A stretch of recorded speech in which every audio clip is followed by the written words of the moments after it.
Hello दोस्तों, नमस्कार। मैं आप लोगों का हार्दिक अभिनंदन करता हूं अपने trader by stock market YouTube channel. जो लोग फर्स्ट विजिट करें, सब्सक्राइब, बेल आइकन ऑल जरूर सेलेक्ट करें। चलिए शुरू करते हैं।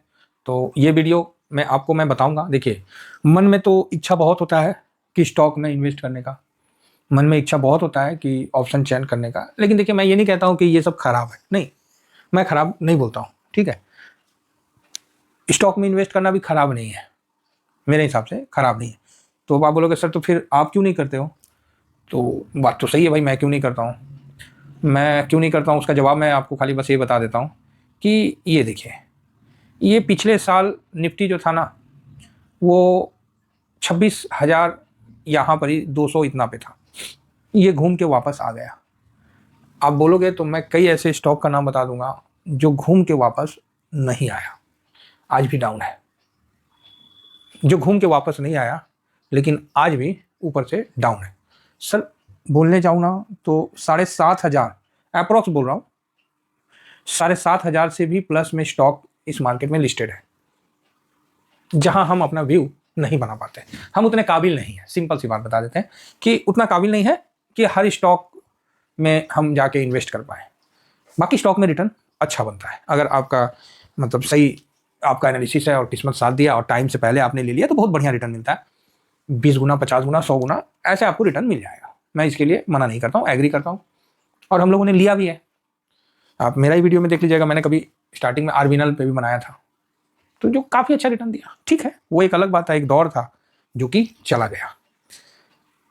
दूसरा कारण है स्टॉक में नहीं इन्वेस्ट करने का मेरा, कि स्टॉक में प्रमोटर बेच देता है तो न्यूज आता है। आप ही को पता है कि कल किसका प्रमोटर बेचा, कल मतलब फ्राइडे को किस स्टॉक का प्रमोटर बेच दिया, तो आपका निकल के आएगा सर ओला का तो चल रहा था कि प्रमोटर ने बेचा, ये हुआ वो हुआ। उसके बाद ओला में रिकवरी भी आया, जो भी है ओला शेयर प्राइस अगर आप देखा जाए तो उसमें रिकवरी आया, चाहे जो भी हुआ है ना। तो वो आपको दिख, मुझे तो एक सेकंड, ये ओला इलेक्ट्रिक शेयर प्राइस काफ़ी थीम चला था कि भाई इलेक्ट्रिक बैटरी की गाड़ी फलाना ढिकाना। आप लोग देखे थे कि टू व्हीलर, उगता सूरज, डूबता सूरज, पता नहीं क्या क्या चला था ओला में, याद है कि नहीं है? आप बोलोगे हाँ सर। और कल देखिए 10% का तेजी भी दिखाया। अब उसका प्रमोटर बेचा नहीं बेचा, क्या किया, आपके सामने है कि प्रमोटर के नहीं बेचने की खुशी में भागा। अब सर जो न्यूज आपको न्यूज चैनल बताएगा वही ना आपको पता चलेगा, इसके अलावा कोई पता चलेगा? तो आप बोलोगे नहीं सर बात तो सही है।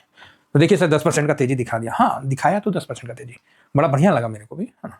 लेकिन जैसे ड्यूरिंग दिस ईयर देखते हैं ना, तो 51-52% गिरा हुआ है, 60% गिरा हुआ है। और एक साल का देखते हैं तो 62%। बाप रे बाप।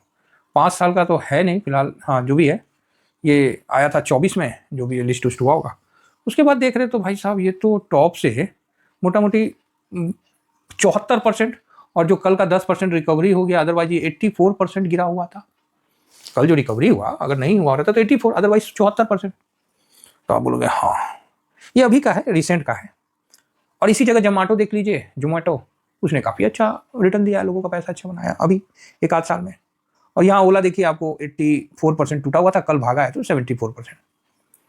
अब मैं ये नहीं कहता हूँ कि ये और नहीं भाग सकता, मैं कौन होता हूँ उसको कहने वाला। हो सकता है कि आपका 10 दिन में 10 गुना हो जाए। अगर ऐसा ही होना रहता तो प्रमोटर जो भी न्यूज आया कि बेच के वो डेट भर रहा है, चाहे जो भी है, तो सर इतना वॉलेटाइल चीज़ में ना हम तो नहीं इन्वेस्ट करते। मेरा डर का दूसरा कारण है सर, देखिए ये सब चीज़ में आप बताओ कि अगर हम ये टॉप पे खरीदे होते हैं 100 के लेवल में, बल्कि उससे भी ऊपर का लेवल में, ये जब 133 के आसपास चल रहा था ना, उस समय व्यू था कि भाई अब तो यही है, यही लाइफ है, और यहाँ से ये 500 जाएगा, 3,000 जाएगा, ये सर नेक्स्ट M&M होगा, टाटा मोटर्स होगा, इस तरह के कई ढेर सारे व्यू थे। 74%, 84% टूट गया, और ये होता है। ठीक है, ये अभी का कंपनी लिस्टेड है, इसीलिए मैं इसका एग्जांपल दिया, और बोलिएगा तो और 10 एग्जांपल दे दूंगा। तो मतलब मज़ा नहीं आता है, आपका जब पैसा टूटता है ना, मज़ा नहीं आता है, समझे ना साहब। तो आप बोलोगे सर इसी का तो नाम शेयर मार्केट है, अगर इसी में डर रहता तो आप यहाँ क्यों आते? आप उससे अच्छा पोस्ट ऑफिस में रखिए या बैंक में रखिए, FD करिए, जहाँ इन्फ्लेशन को भी बीट नहीं कर पाता है। तो फिर तो नहीं सर, मैं इससे एग्री नहीं हूँ। इसके अलावा भी, शेयर के अलावा भी दूसरा रास्ता है, ठीक। इसलिए मैं शेयर मार्केट में काम करता हूँ, लेकिन शेयर में काम नहीं करता हूँ। कब प्रमोटर बेच देगा, कब क्या बेच देगा, कोई न्यूज हम लोग मिला नहीं मिला, क्वार्टरली अपडेट होगा 3 महीना में, तभी ना पता चलता है। और वो भी हम लोग कोई ऐप से देख लेते हैं कि भाई प्रमोटर का क्या देखते हैं, प्रमोटर का होल्डिंग, FIS का होल्डिंग, DIS का होल्डिंग, पब्लिक का होल्डिंग, क्या देख के क्या करेंगे क्या 3 महीना बाद? 150 का चीज और 133 का चीज टूट के 30 रुपया में आ गया, क्या व्यू रहेगा आपका? अगर आपका 10 लाख रुपया लगा हुआ है, चाहे 1 लाख भी लगा है, तो क्या बच गया आपके पास? आप बोलोगे हाँ, इसलिए मैं नहीं करता हूँ, क्योंकि यहाँ पर ही तो मेरे को ऑप्शन है ना कि ये मेरा इंडेक्स है, ये तो वापस से अपने हाई पे आ गया भाई। ये देखिए लाइफ टाइम यहाँ से ओला भी गिरा, ये भी गिरा, लेकिन ओला गिरते गिरते यहाँ तक आ गया और ये वापस से रिकवर करके नया हाई बना दिया।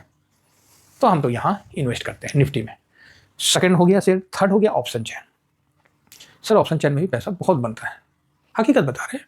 पैसा डबल हो जाता है, एक दिन में डबल हो जाता है, कभी साथ देता है, कभी एक दिन में 5 गुना हो जाता है। मतलब कोई भी चीज़ इम्पॉसिबल नहीं है। तो आप बोलोगे सर जब इम्पॉसिबल नहीं है तो आप काहे नहीं उनमें इन्वेस्ट करते हैं? तो उसका भी सेम कारण है कि ऑप्शन चेन खराब नहीं है। मैं हकीकत बताता हूँ, मैं बता रहा हूँ ऑप्शन चेन जो है ना सर, खराब नहीं है। ये बात आप ध्यान रखिएगा। ऐसा नहीं है कि मुझे ऑप्शन चेन के बारे में पता नहीं है, पता है। और मैंने खाली ये ऑप्शन चेन नहीं करना चाहिए, इसको बोलने में मैंने 2.5 साल का समय लिया। सिर्फ इतना बोलना था कि ऑप्शन चेन नहीं करना है। मे बी 2.5 साल से, हाँ 2.5 साल के, ये मैं जब से यूट्यूब पे वीडियो बनाने लगा तो ही मैं छोड़ा हूँ। उसके पहले मैं भी करता था और मुझे ऐसा कोई खराबी नहीं रहा, ठीक ही रहा, है ना। तो ऑप्शन चेन भी अच्छा चीज़ है, करना चाहिए। तो आपका नेक्स्ट क्वेश्चन होगा सर तो फिर आप मना किए और आपने क्यों छोड़ा? देखिए मैंने इसलिए छोड़ा कि मेरे साथ कई लोग हैं जहाँ नुकसान खा जाएंगे तो बहुत दिक्कत है। लेकिन अच्छा हुआ, आप लोगों का मैं आभार व्यक्त करता हूँ, आप लोगों को मैं साधुवाद देता हूँ, मतलब थैंक यू देता हूँ कि आप लोग के कारण मेरा भी ऑप्शन चेन छूट गया। 2.5 साल का समय लगा छूटने में यूट्यूब पे वीडियो बना, क्योंकि मेरा एक आदत है कि जो बोला उसको पूरा करने का कोशिश करना। 100% तो नहीं ना कर सकते हैं सर, जहाँ 0% है, अगर 90% भी कर लिया तो बहुत बड़ा चेंजिंग हुआ। तो आप लोगों के कारण मेरा ऑप्शन चेन भी छूटा, इसके लिए मैं आप लोगों को साधुवाद देता हूँ, मतलब धन्यवाद देता हूँ। और मैंने 10/2/2024 को छोड़ दिया और मैंने उस दिन दिखाया कि मैंने डीएक्टिवेट कर दिया और मैं नहीं करता हूँ। तो आप बोलोगे सर तो ऐसा क्यों, क्या ये खराब नहीं है? जी बिल्कुल खराब नहीं है, करने वाले कर सकते हैं, नहीं करने वाले नहीं कर सकते। मेरा नहीं करने का कारण है कि ऑप्शन चेन खराब नहीं है, बल्कि ऑप्शन चेन एक नशा है। कोई मतलब नहीं है आपको वेल्थ बनाने में, कोई मतलब नहीं है आपको ग्रोथ करने में, कोई मतलब नहीं है आपको फ्यूचर में आगे देखने में। ये एक नशा है, ऐसा नशा है जहां आपका अगर बंगला है ना तो आप फ्लैट में आ जाओगे, फ्लैट है ना तो समझिए कि आप फिर छोटे से रेंट में आ जाओगे, कार है ना तो कार जो है वो आपका भूल जाओ कि वो कार वो रहेगा, वो उसके बाद आप बाइक या साइकिल पे आ जाओगे। सर ये नशा है, ये खराब नहीं है, ये नशा है जो लोग ने पाल रखा है। और इस नशा में सबसे ज़्यादा बेनिफिट किसको होता है? इसको होता है, एकदम क्लियर बता रहा हूँ, सबसे ज़्यादा बेनिफिट इसको होता है। सेकंड में ब्रोकरेज को होता है। जो ब्रोकरेज हाउस है, आपका पैसा गवर्नमेंट और ब्रोकरेज हाउस दोनों ले लेता है। आप क्या कमाओ नहीं कमाओ वो मुझे नहीं पता है, लेकिन ये आपसे अमीर हो जाएंगे, ये बात आप नोट करके रखना। इस कारण हमने ऑप्शन चेन छोड़ दिया। मैं बोला यार देखो, व्यू सही होना, ये होना वो अलग चीज़ है, लेकिन मेरा ही पैसा चाहिए ब्रोकरेज और गवर्नमेंट मतलब को हम उसके लिए काम कर रहे हैं क्या? इसलिए मैंने छोड़ा। ऑप्शन चेन खराब नहीं है, ये नशा है, ये एडिक्शन है। ऐसा नशा है ना कि आप हॉस्पिटल के बेड पे भी बैठोगे ना, लेटे हुए हो ना, फिर भी आप किसी को बुला के, क्योंकि मोबाइल तो आप देख नहीं पाओगे, धीरे से बोलोगे कि 26,000 का ना कॉल खरीद लो। जिसको नहीं खरीदना आता उसको ही बोलोगे लिखो, नोट करो, CE खरीदना है और इतना का बेच देना है। एकदम दिहाड़ी मजदूर वाला हाल कर देता है, माथा का ना मतलब भजिया बना देता है। इतना टेंशन, इतना शरीर का, मतलब आपका जब वो चलता नहीं है ना, ट्रेड नहीं चलता है ना, तो लगेगा कि शरीर में खून नहीं है। No risk no game. Share market एक अंधा कुआं है जो पूरे देश की प्यास बुझा सकता है। अरे यार, जो हर्षद मेहता को जो लोग गलत समझते हैं ना, उनका थॉट कुछ अलग था। वही है ना, समझने वाला समझ कुछ लेगा, और वो किस थॉट पे उन्होंने बताया था वो थॉट नहीं समझ पाए लोगों ने। जिसने समझा उसने पैसा बनाया और जो नहीं समझा उसने पैसा डुबाया। बाद में आप किसी को ब्लेम करके कुछ नहीं मिलना, इस मार्केट का ये हकीकत है, कुछ भी नहीं मिलेगा आपको। छाती पीट पीट के भी रोगे ना, या पुलिस के पास चले जाओगे, कोर्ट के पास चले जाओगे, एक फूटी कौड़ी आपको वापस मार्केट से नहीं दिलवा सकता है, ये नोट कर लेना बस। तो सर ये मार्केट तो बहुत खराब है भाई, जो है सो है। ये मार्केट आईना है, आप जिस तरह से देखते हो वो उसी तरह से दिखाएगा।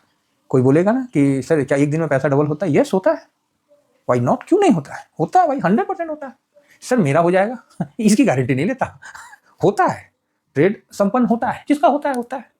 आखिर गवर्नमेंट अपने आईडी पे बोलते हैं ना कि ऑप्शन चेन में 90% 95% लोग लॉस करते हैं। मैं तो नहीं बोलता हूँ, गवर्नमेंट बोलते हैं। फिर भी आज के टाइम में देखिए वॉल्यूम कहाँ है, प्रमोशन कहाँ है, प्रमोट किसको कर रहा है? Option chain. शेयर में पिक देके फंसा रहे हैं, ऑप्शन चेन को कर रहे हैं। तो आप बोलोगे हाँ ये बात तो सही है सर।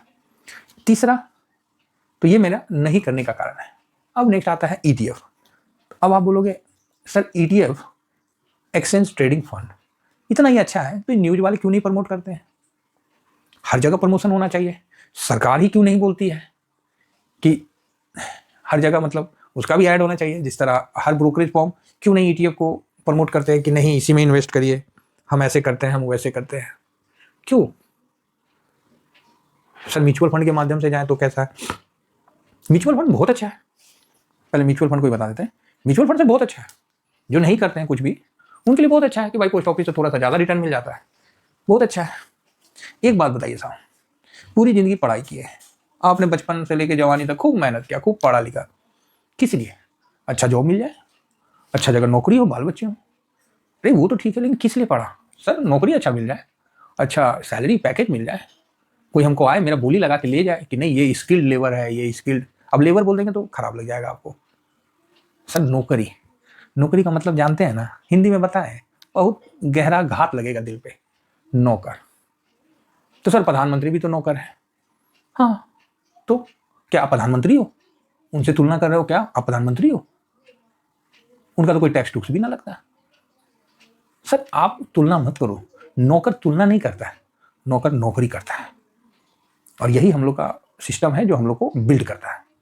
ठीक है, चलिए इस पर हम नहीं ज़्यादा बोलेंगे, कंट्रोवर्सी हो। सर मैं 20 साल खुद नौकर रहा, झूठ नहीं बोलूँगा, गवर्नमेंट का सर्वेंट था सर, जब तक था मैंने किया, जब बुद्धि हुआ। ठीक है, तो ये चीज़ है, तो अच्छा है, वो अलग टॉपिक है, उस पर हम बाद में चर्चा करेंगे वो। तो म्यूचुअल फंड बहुत अच्छा है, जो कुछ नहीं करते हैं वो म्यूचुअल फंड करें। आप नौकरी करते हैं, पैसा, सर बस एक चीज़ मान लो ना, जो बचपन से लेके आपने 25 साल तक पढ़ाई किया, लाखों रुपया खर्चा किया, लाखों रुपया, लास्ट में करना क्या है? पैसे कमाना है। और वो पैसा आप किसी दूसरे को दे दोगे कि सुनना भाई बहुत हुआ, मेरा पैसा पकड़ो ना और इस पैसे को आप मैनेज करो। भाई साहब वो ना कुछ नहीं बोलेगा, बोलेगा हाँ हाँ हाँ बिल्कुल बिल्कुल, एक स्माइल देगा, जिसको कुटिल मुस्कान बोलते हैं। मुस्कान भी कई टाइप का होता है, एक कुटिल मुस्कान, वो धीरे से स्माइल करे, बोला हाँ हाँ अरे आप चिंता काहे कर रहे हैं, हाँ हम इतना बढ़िया कर देंगे कि आपको टेंशन ही नहीं लेना है। क्या दे देगा? 10 से 12%, बहुत अच्छा, तो 10 से 12%। कोई भी म्यूचुअल फंड 5 साल आपको इंडेक्स को बीट करेगा, छठा साल वो बेचारा नहीं कर पाता है। क्यों भाई? जो CEO है वो भी इंसान है, उसकी भी अपनी ज़रूरतें हैं। तो कोई ना कोई, मान लीजिए मेरा ही शेयर लिस्ट है, तो मैं CEO को बोलूँगा भाई ऐसा कर मेरा लगा दे, आपको कट मिल जाएगा, काम हो गया। बात समझ रहे हैं? कौन सा पैसा उसके घर का है, उसके बाप का है? पैसा तो पब्लिक का है। और मार्केट में आने से पहले साफ लिखा रहता है, पता है ना वो लाइन क्या लिखा रहता है, सोच कर समझ कर NSE भी अपडेट करता है, फिर इन्वेस्ट कर, तो ये चीज़ हो जाता है। तो म्यूचुअल फंड बहुत अच्छा है, अब समझ गए होंगे। जो कुछ नहीं करते तो म्यूचुअल फंड के माध्यम से करते तो बढ़िया है। जो थोड़ा सा भी जिनका हाथ पैर चलता है, जो सुबह उठ के रोटी चावल दाल भात खाते हैं, हिलते भी हैं, जो अपने पैसे के लिए थोड़ा भी वर्क करते हैं, तो मेरे हिसाब से उनको ETF में ट्रेड करना चाहिए, एक्सचेंज ट्रेडिंग फंड। वो जस्ट म्यूचुअल फंड ही NFO के माध्यम से लिस्ट करता है। तो ये आप कोई स्टॉक नहीं खरीदते हैं, लेकिन स्टॉक की तरह खरीदते हैं। जैसे निफ्टी को खरीदना है तो आप निफ्टी बीच के माध्यम से खरीद सकते हैं, है ना, जिससे क्या है कि आपका ये देखिए, ये शेयर की तरह, जैसे शेयर में लिखते हैं ना ओला चाहे HDFC, आप निफ्टी 20 खरीद लीजिए, ये सिंबल है, चार्ट देखिए इसका, मतलब ये इंडेक्स को मतलब बिल्कुल चलेगा। 1 साल का रिटर्न देखिए 10% का है, 5 साल का रिटर्न देखिए 100% का है, मैक्सिमम देखिए तो आपका दिमाग खुल जाएगा, बोलिएगा अरे बाप रे बाप 26, है ना, 10 रुपये का चीज़ आज 293 है। ये मैं एक एग्जाम्पल बताया, तो आप इसको भी खरीद के चल सकते हैं। तो सर टीवी पे क्यों नहीं बताता है? भैया रोजी रोटी बंद हो जाएगा, सारे एनालिसिस करता का रोजी रोटी बंद हो जाएगा, इस चीज़ को समझ के चलिए। तो आप बोलिए ओके, तो फिर अब क्या समस्या आता है? थोड़ा वीडियो लंबा हो गया है ना, थोड़ा एडजस्ट कर लीजिएगा। तो अब जैसे निफ्टी हो गया, तो निफ्टी में 50 इंडाइसेस हो जाता है, सॉरी 50 स्टॉक आ जाता है। तो निफ्टी 50 क्या आता है, इसको ब्रॉडर मार्केट बोलते हैं, ठीक है, ब्रॉडर मार्केट, जिसके अंदर में निफ्टी 50 आ जाता है और एफएनओ में एलिजिबल है तो अभी डेरिवेटिव्स में इसमें आ जाता है। तो निफ्टी 50 हो गया। फिर जैसे उसी प्रकार निफ्टी नेक्स्ट 50 हो गया, इसको जूनियर 20 के माध्यम से कवर करते हैं। उसी प्रकार निफ्टी बैंक, फाइनेंस, ये गिरते हैं लेकिन रिकवर हो जाते हैं। इसका अपडेट हमेशा आपको टीवी पे मिलता रहेगा, ठीक है। अब सर ये तो बहुत परफेक्ट साधन हुआ। अब हम पूरा लंबा तो नहीं खींच पाएंगे, जिससे क्या है कि वीडियो और लेंदी हो जाएगा। मैं थोड़ा सा समरी करने का कोशिश करूंगा। तो मैंने 4 इंडेक्स रख दिया, ठीक है, जो कि ब्रॉडर मार्केट के हैं। मतलब मेरा कहने का ब्रॉडर मार्केट मतलब जिसमें निफ्टी 50 में 50 हो गया, निफ्टी स्टॉक हो गया, कम से कम 13-14 सेक्टर हो जाते हैं, निफ्टी 500 21-22 सेक्टर हो जाते हैं और 500 स्टॉक हो जाते हैं। निफ्टी मिड कैप हो गया, जिसमें मिड कैप के स्टॉक आ गए। नेक्स्ट 50 हो गया, जैसे 50 स्टॉक है उसके बाद 50। यहां क्या होता है कि जो अच्छा है वो निफ्टी 50 में, जिसका कैपिटल ज्यादा है वो निफ्टी 50 में, अगर उसमें गिरावट आती है तो उसका कैपिटल डाउन होगा। कैपिटल डाउन होगा तो फिर निफ्टी 50 उसको अपने में से निकाल के बाहर कर देगा, नेक्स्ट 50 में कर देगा। नेक्स्ट 50 में भी सेट हुआ तो ठीक है, नहीं तो और उसको बाहर कर देगा। ये हम और आप नहीं कर पाएंगे। अगर ये स्टॉक हमारे पास है तो हम आप उसको निकाल नहीं पाएंगे। नहीं तो आप ही देखो ना, 84% गिर गया ओला, तो आप क्या निकाल लिए जिसके पास है। बाकी सर किसी समय थीम तो बड़ा मजबूत था कि सब जगह ओला ही चलेगा, सब बंद हो जाएगा, सब गाड़ी बंद हो जाएगा, खाली ओले चलेगा। बात समझ रहे हैं ना, ओला इलेक्ट्रिक चलेगा। तो हम लोग क्या है कि उस पर हम बाद में चलते हैं। हम लोग एक ब्रॉडर माइंड करके चलते हैं, जहां कुछ नहीं करना, शांत रह के मोटा मोटी हिसाब से चलना है। आप यहां पर देखिएगा, एक साल का जो सबसे खराब रिटर्न है वो HDFC SML का है, 15% डाउन है, स्मॉल का। फिर निफ्टी नेक्स्ट 50 का है, ठीक है, जो कि 3% डाउन है। फिर मिड कैप का है जो कि आपको 2% प्लस में है। फिर 500 का जो 4% में है, और निफ्टी 50 जो है वो 8.75 में है। निफ्टी 50 लार्ज कैप है, इसीलिए अभी लार्ज कैप में खरीदारी हुआ है, तो यहाँ लार्ज कैप में मजबूती के साथ है, बाकी सब नीचे है। एक साल का मैं बात कर रहा हूँ। अगर यही आप 5 साल में चल जाइएगा तो पिक्चर बिल्कुल चेंज हो जाएगा। तो मैं 5 साल में नहीं, मैं थोड़ा सा इसको कम कर देता हूँ, 2 साल के आसपास कर देता हूँ। तो 2 साल में जैसे आप जाइएगा तो वहाँ आप SML जो है 250, नहीं ये कोई और आ गया क्या, ये 100 इंडेक्स क्या आ गया, चलो मैं देख लेता हूँ एक समझने के लिए। बाकी इस जगह में देखिए आपको 150 32% का रिटर्न है, और निफ्टी नेक्स्ट 50 में 31-32% है ये भी, और 500 भी 24%, और यहाँ निफ्टी 50 21%। तो 2 साल में 11%। उसी तरह आप 5 साल में देखोगे तो 5 साल में मिड कैप का रिटर्न है 182%। आप बोलोगे अरे भाई साहब 182, यस, 5 साल में आप मिड कैप का रिटर्न देखोगे तो 182 और भागा कर दीजिए तो 36% मोटा मोटी निकल के आएगा। 5 साल में अगेन आप दूसरा करिएगा निफ्टी नेक्स्ट 50, तो मैं यहाँ लिख देता हूँ 36%, 182 है, डिवाइडेड बाई 5 करते तो 36.4, और निफ्टी नेक्स्ट 50 का 113%। तो आप बोलोगे सर वाह मजा आ गया सर, तो ये भी आपको अगर ईयरली कर लेते हैं CGR के हिसाब से तो 22.6 आएगा। नेक्स्ट 50 का भी 108 है, तो मोटा मोटी आप इसको 21 पॉइंट समथिंग हाफ रखिए, मतलब एक अप्रोक्स बता रहे हैं ना। निफ्टी 50 का भी 91.33 है, तो इसको भी आप डिवाइड कर दीजिए 5 से, तो आपको 18.26 आएगा, है ना। चलो यहाँ तो हम स्मॉल कैप का यहाँ है नहीं, तो कोई नहीं, इसको अभी हम छोड़ भी देते हैं, तो हम 4 का ही रख लेते हैं मोटा मोटी। तो ये लंबे समय से चल रहा है, ये इंडेक्स है। तो आप इसमें देखिएगा कि 36 का मतलब जो था ना उसको हम 5 से डिवाइड कर दिए, तो जो आया वो आपके सामने आया। और इसका अगर हम एवरेज करते हैं तो कितना होगा वो भी मैं आपके सामने रखने का कोशिश करूँगा। तो वो एवरेज आपको होगा 98.76, ठीक है। तो आप बोलोगे ओके, अब इसमें आप डिवाइड कर दीजिए 4 से, तो मोटा मोटी 24.69, ये एक अप्रॉक्स निकल के आएगा। आप बोलिएगा सर ये तो अच्छा है, तो मैं बताना चाह रहा था ये ब्रॉडर मार्केट का है, ठीक है। यहाँ भी मैंने सेक्टर में नहीं गया, थीमेटिक में नहीं गया, स्ट्रेटजी में नहीं गया, ये ब्रॉडर मार्केट का आपको रिटर्न बता रहे हैं, जो कि 5 साल में, 10 साल में देखिएगा और अच्छा रिटर्न आपको सामने मिलेगा। तो अगर एक नॉर्मल आदमी कुछ नहीं करता है, SIP भी नहीं करता है, मान लीजिए एक लमसम लेके ETF मार्केट में आता है, अगर वो 5 लाख से स्टार्ट करता है, देखिए मैं इसलिए जानबूझ के छोटा नहीं बता रहा हूँ ना, इकाई दाई सैकड़ा 1000 10,000 लाख, कुछ बड़ा सोचोगे तभी तो सर बड़ा होगा, बाकी तो जो चल रहा है तो चल ही रहा है। तो यहाँ सर आपको 25% का मोटा मोटी पकड़िए दे रहा है। तो यहाँ मान लीजिए आप 5 लाख से और 24 है ना, चलो मैं इसको 22 ही पकड़ लेता हूँ, सपोज करिए मैं इसको 22 पकड़ लेता हूँ, तो 5 लाख से आप 10 साल मार्केट में रहते हो और काम करते हो, तो 5 लाख का अमाउंट है आपको 10 साल में 36 लाख, जहाँ आपने कोई अमाउंट डाला नहीं।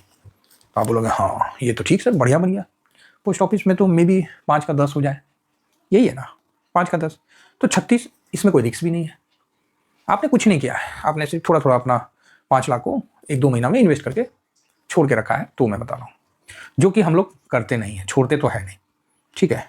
अगर यही अमाउंट 20 लाख का है तो आपको 10 साल में 1,46,00,000 हो गया। आप बोलोगे बहुत बढ़िया सर। अगर यही अमाउंट 50 लाख का है तो ये आपको 10 साल में मोटा मोटी 3,65,00,000। आप बोलोगे हाँ ये सर सही है, अच्छा है, ठीक है। तो आज हम आपको, या फिर ये 40 लाख का है तो आपका 10 साल में 3 करोड़ मोटा मोटी हो जाना चाहिए, है ना। ये मैं नहीं बता रहा हूँ, ये डाटा के आधार पर बता रहा हूँ। तो ये था जो कि मार्केट आपको देगा। अब आपका ऊपर है कि आप इसमें इन्वेस्ट करते हैं कि नहीं, जो कि एक बहुत सिंपल विधि है। उसके आधार पर ये रिटर्न गधा से लेकर घोड़ा तक सब कमा लेगा। गधा से लेकर घोड़ा तक ये रिटर्न कमा सकता है, कोई दिमाग नहीं लगता है। दिमाग तो वहां लगता है कि जब मार्केट कोई रिटर्न नहीं दिया, आपने वहां 15% रिटर्न किया स्विंग के आधार पर, वहां दिमाग लगता है, वहां पर ही मजा आता है। फिर मैं आपको हकीकत बता रहा हूं, ये परसेंटेज ना ये नहीं रहता है, ये नहीं रहता है, जो आपको दिख रहा है ये नहीं रहता है, ये इतना हो जाता है जो कि इसमें है भी नहीं, है भी नहीं। मैं इतना बता दिया, इसमें इतना है भी नहीं। और आपने स्विंग करके थोड़ा बहुत पैसा कमा लिया, जो कि हो जाता है, तो यही अमाउंट 40 लाख 10 साल में 5.5 CR को भी क्रॉस कर सकता है। ये कैलकुलेशन है जो मैं बताया, क्योंकि यूट्यूब में किसी प्रकार का भी इस प्रकार का वादा करना, ये करना अलाउ नहीं है। लेकिन ग्राउंड में हम लोग यही टारगेट बना के नॉर्मल चलते हैं। आप बोलोगे सर तो फिर इतना बड़ा म्यूचुअल फंड हम लोग को तो 12% देता है। हाँ ठीक है ना, म्यूचुअल फंड क्या बोलता है, लॉन्ग टर्म में आप 12% का रख लीजिए। आप खुद देखिए 12% आप रखिएगा तो आपको क्या मिलता है। ऐसा कुछ नहीं है, हम किसी चीज़ को गलत नहीं कह रहे, जो कुछ नहीं करते वो म्यूचुअल फंड करते हैं तो बहुत कुछ कर लेते हैं, मेरा तो यही मानना है। बाकी सर 12% में म्यूचुअल फंड 40 लाख का 1,24,00,000 देगा। और यही चीज़ FD में रख लिए तो भगवान ही बचाएं, FD में 40 लाख का 10 साल में 86 लाख देगा, जो आपके सामने है कैलकुलेशन बेस में। तो आपको अगर बढ़ना है तो ये रिटर्न तो मेरा मतलब बोलते नहीं है, ये पास मार्क है। मैं TVSM फैमिली को पास मार्क सुने होंगे तो मैं अपना इतना देता हूँ, हाँ चलो पास कर गए, ये पास मार्क है, समझे। जैसे नहीं सप्लीमेंट्री होता था, क्या क्या होता था, ये पास मार्क है। मैक्सिमम लोग ये चीज़ तो कवर कर ही लेंगे। आप बोलोगे सर गारंटी क्या है, तो भैया गारंटी तो कुछ नहीं है, हकीकत बता रहा हूँ, कोई गारंटी नहीं है। और शेयर मार्केट में गारंटी वर्ड चलता नहीं है। यहाँ यही है कि पीछे देखो आगे चलो, या फिर जो मजबूत है उस पर दाव लगाओ कि भविष्य में आपको अच्छा बना के दूँ। गारंटी तो सर आपका भी नहीं है कि कल आप जिंदा रहोगे, और गारंटी मेरा भी नहीं है कि मैं नेक्स्ट वीडियो बना पाऊंगा कि नहीं बना पाऊंगा। तो ये जो गारंटी वाला डर है ना, वो यहाँ से वही कमाई है इसका। ये जो गारंटी का खेल है ना, वही कमाई है इसका, समझ गए। नहीं बस हम सिंपल वर्ड बता रहे, जो गारंटी वर्ड है ना उसमें भी ये भाई साहब यही कमाते हैं। मतलब 1 आपको 1 पकड़ा देंगे, बाकी सारा हजम। और ये मैंने बोला ग्रेस मार्क है पास होने का, 30% ग्रेस मार्क है। कई लोग बोले कि सर वॉरेन बफे ने तो 20%।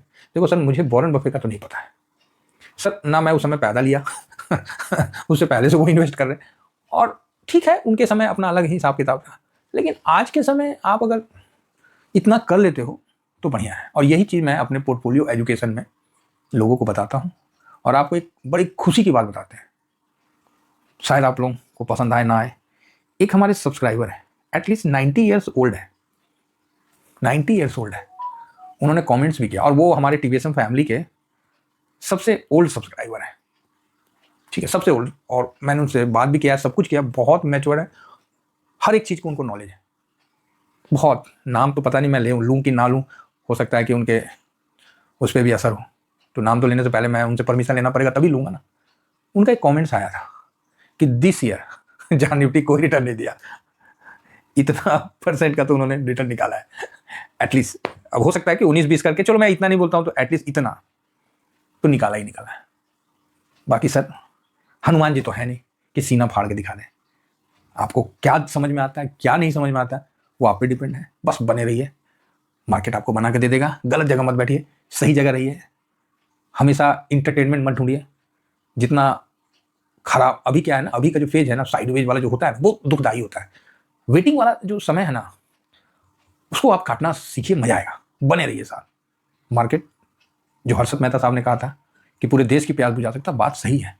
उन्होंने ये भी कहा था कि मुझे इंडिया के ग्रोथ पे भरोसा है, और आज मैं उन्हीं का बात रिपीट करता हूं कि मुझे भी इंडिया के ग्रोथ पे भरोसा है, और हर किसी को इंडिया के ग्रोथ पे भरोसा है।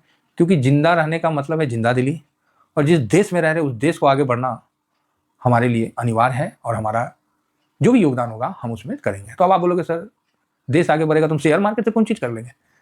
समझ रहे हैं, टॉप 50 टॉप 500 ही तो शेयर देश आगे बढ़ाएगा, उसके बाहर वाला तो नहीं बढ़ाएगा। क्योंकि जैसे वो होगा तो वो उसमें इंक्लूड होगा। तो टॉप 50, समझ रहे हैं, टॉप 500, बस लगे रहिए। आशा करता हूं कि जो बात मैं नहीं बोलना चाहा वो भी आप तक पहुंच गया है। बाकी मैंने बहुत हद तक ओपन करके बताया हूं। Thank you very much. जय हिंद, जय भारत।